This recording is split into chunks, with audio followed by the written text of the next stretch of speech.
With us to discuss this further is Mr. Tim Hudak himself. Sir, welcome to Forum Daily. Thanks, Nima, for having me on the show.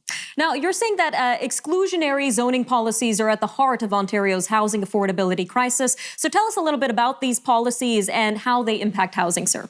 Yeah, let me take it back to the big picture. I mean, the challenge today is we've gone from a housing affordability problem, Nima, to a full-blown housing affordability crisis. And for most of us, growing up like me in Niagara or Toronto or Ottawa, you always thought, if I played my cards right, I'd be able to afford a home in a neighborhood like the one I grew up in. But for so many Canadians today, that is no longer the case, and it's slipping dangerously out of reach. So Ontario Realtors have put together a plan to turn this around, to help bring the keys to your first home closer to hand for hardworking Canadians.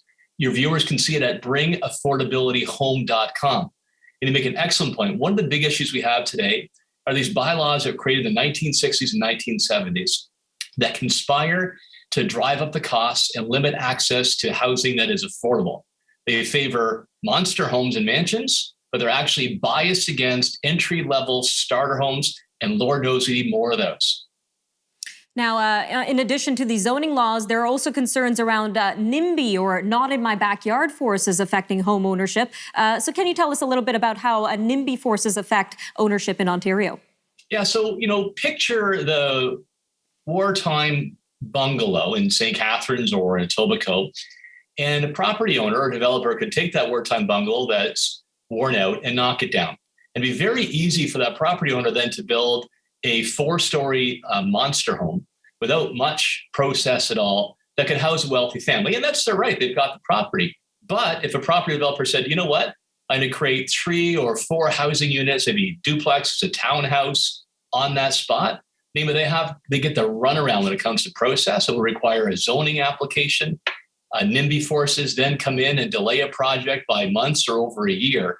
And every month the delay means the prices go up. It costs the property owner tens of thousands of dollars in fees, let alone legal costs. And many of them throw up their hands and say, forget it.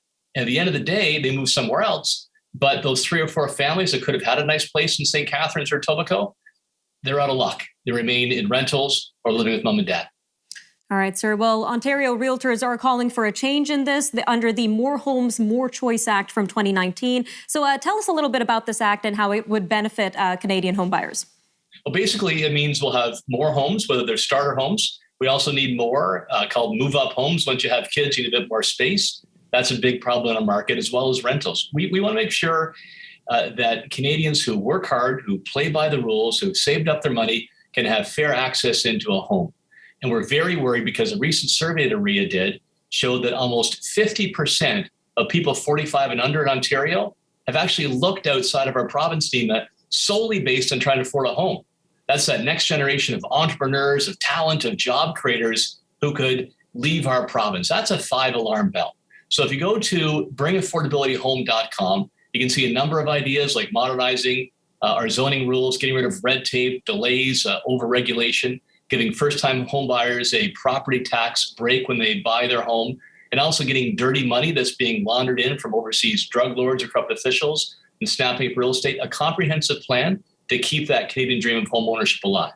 When you go to that website, bringaffordabilityhome.com, you can actually click on a button and send a message directly to your MPP.